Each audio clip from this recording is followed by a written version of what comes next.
Picture a world where the greatest athletes gather to compete not just for medals, but for glory, honor, and the favor of the gods. This is the story of the Olympics, a tradition that has inspired humanity for millennia. But where did this incredible spectacle begin? Let's embark on a journey back in time to uncover the origins of the Olympic Games. Imagine a world where gods and humans coexist in a landscape rich with myth and legend. It is a time when every city-state in Greece, though often at odds, shares a deep reverence for their pantheon of gods and a passion for physical excellence. The year is 776 BC, and the stage is set for an event that will transcend time, the Olympic Games. In ancient Greece, the Olympics were not just about sports. They were a grand festival that brought together people from across the Greek world. This was a time when Greece was not a unified country, but a collection of city-states, each with its own customs, government, and identity. Despite their differences, these city-states were bound by common language, religion, and cultural values.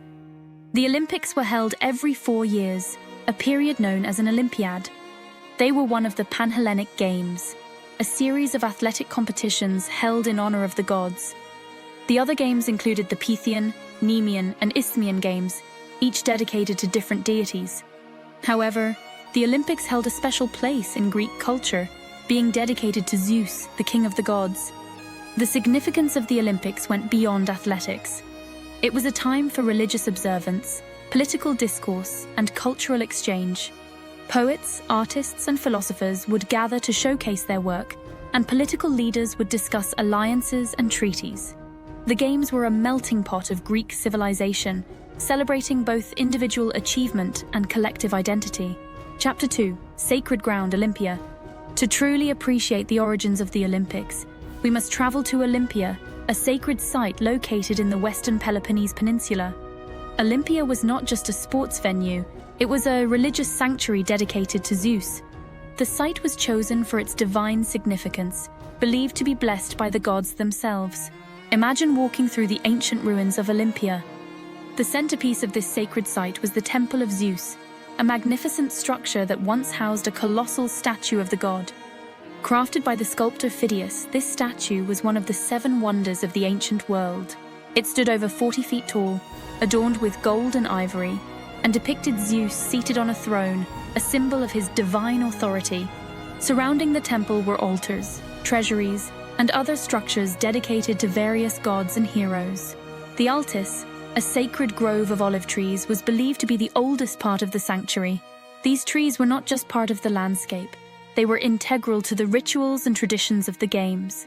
The heart of Olympia was the stadium, an elongated structure capable of holding up to 45,000 spectators.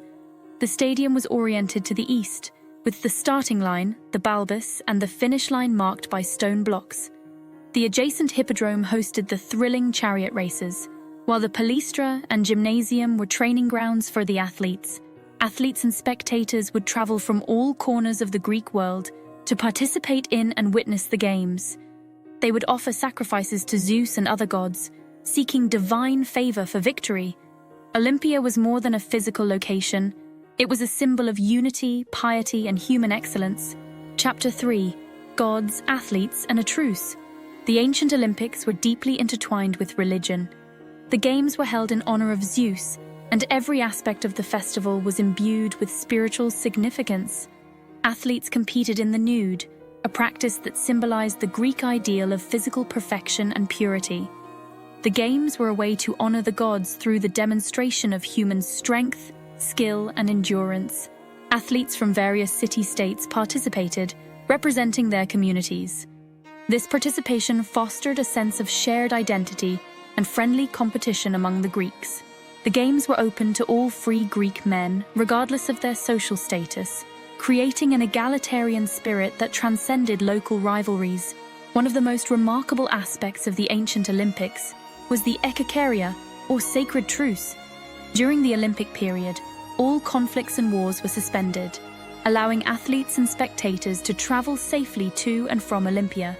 This truce, proclaimed by heralds known as spondophoroi, emphasized the unifying power of the Games and the shared respect for the gods. It was a time of peace and celebration where the common bonds of Greek culture and religion took precedence over political and military disputes. The sacred truce also facilitated the safe passage of athletes, officials, and spectators, ensuring that the games could proceed without interruption. The importance of the truce is underscored by its inclusion in inscriptions and treaties, highlighting its role in fostering unity and cooperation among the Greek city-states. In addition to the athletic competitions, the Olympics featured various religious rituals and ceremonies. The festival began with a procession from Elis to Olympia, followed by the lighting of the altar fire using the rays of the sun, symbolizing purity and divine presence. Sacrifices were made to Zeus, and feasts were held to honor the gods and celebrate the achievements of the athletes. The athletes themselves were considered to be under the protection of Zeus, and their victories were seen as a reflection of divine favor. The winners were awarded olive wreaths, symbolizing peace, victory, and honor. These wreaths were made from the sacred olive trees in the Altis Grove, further connecting the athletes to the gods. Chapter 4. The Games begin. Imagine the excitement in ancient Olympia as the games are about to begin. The atmosphere is electric with anticipation. Athletes from all over the Greek world have gathered, each representing their city-state, ready to showcase their strength, speed, and skill. The opening ceremony is a grand spectacle, with athletes parading through the stadium, bearing the symbols of their hometowns. The air is filled with the sounds of cheering spectators, the blowing of trumpets, and the rhythmic beating of drums. The ancient Olympic Games featured a variety of athletic events, each designed to test different aspects of physical prowess. These events included running races.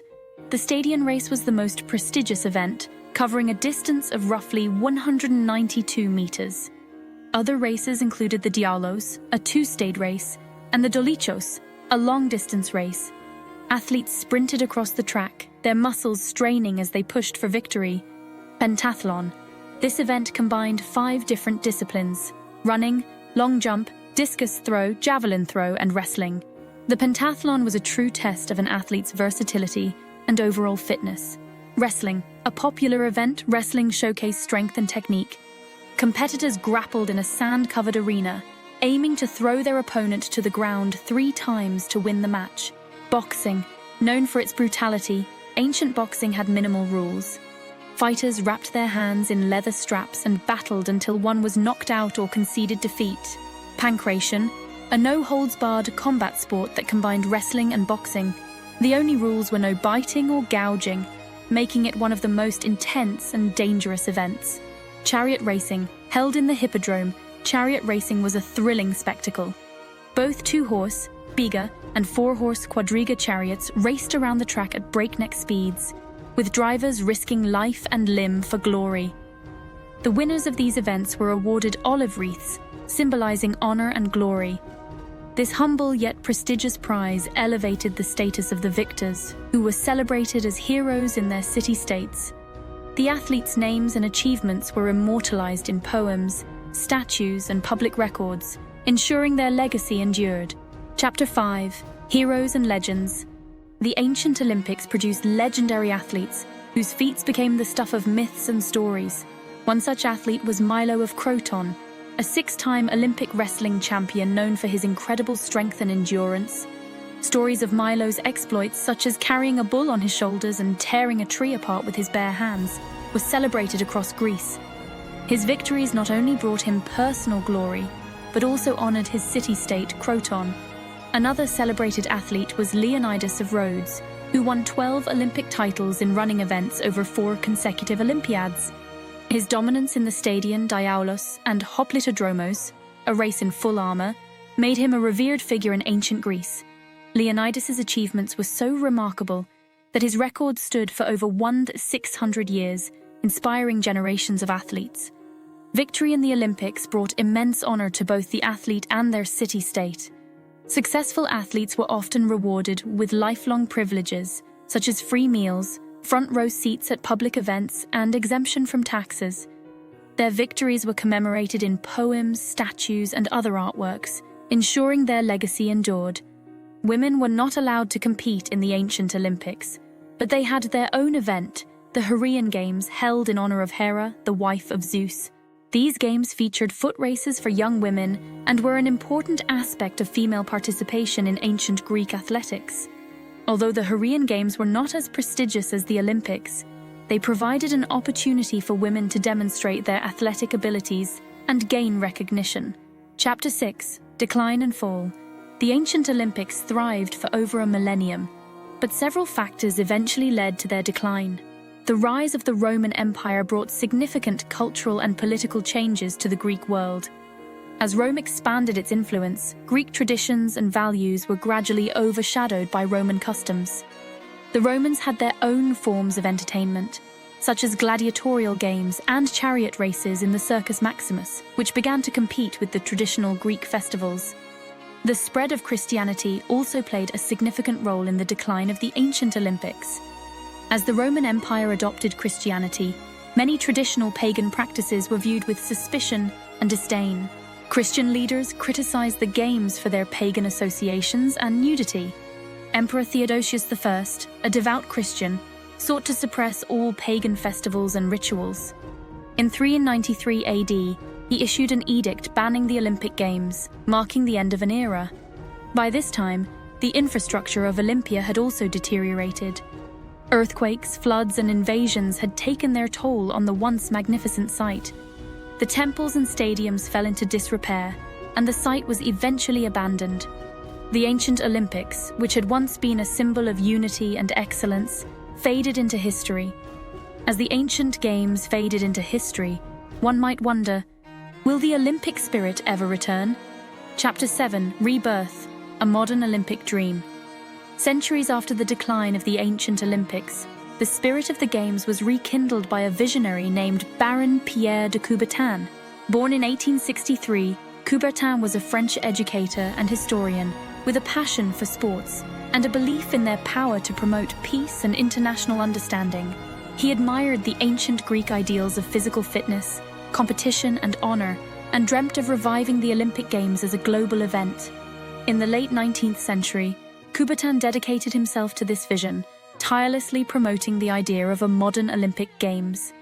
He believed that bringing athletes from different nations together in peaceful competition could foster mutual respect and understanding. His efforts culminated in the establishment of the International Olympic Committee, IOC, in 1894, with the aim of organizing the first modern Olympic Games. The dream became a reality in 1896, when the first modern Olympic Games were held in Athens, Greece. This choice of location was symbolic, linking the new games to their ancient roots.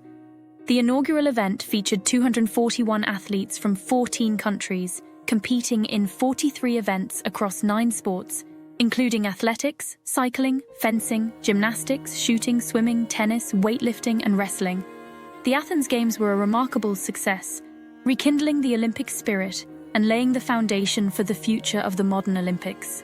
The modern Olympic Games have evolved significantly since their revival, expanding to include the Winter Olympics and the Paralympic Games.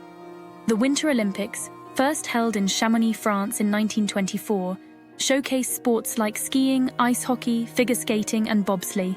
These games highlight the versatility and global reach of the Olympic movement, bringing together athletes from cold-weather nations to compete on snow and ice. The Olympic Games provide a unique platform for promoting peace, social change, and global cooperation. The Olympics have also seen significant milestones and moments that reflect their evolving nature.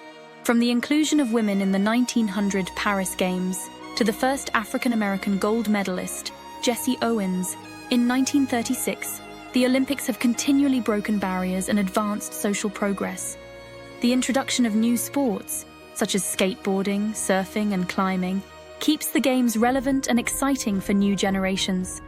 The Olympics have left an indelible mark on sports, culture, and society. They inspire athletes to push their limits, achieve greatness, and become role models. The Games also serve as a platform for promoting social change and addressing global issues, such as gender equality, environmental sustainability, and peace. In conclusion, the Olympic Games, both ancient and modern, have transcended time and cultural boundaries to become a universal symbol of excellence, unity, and hope.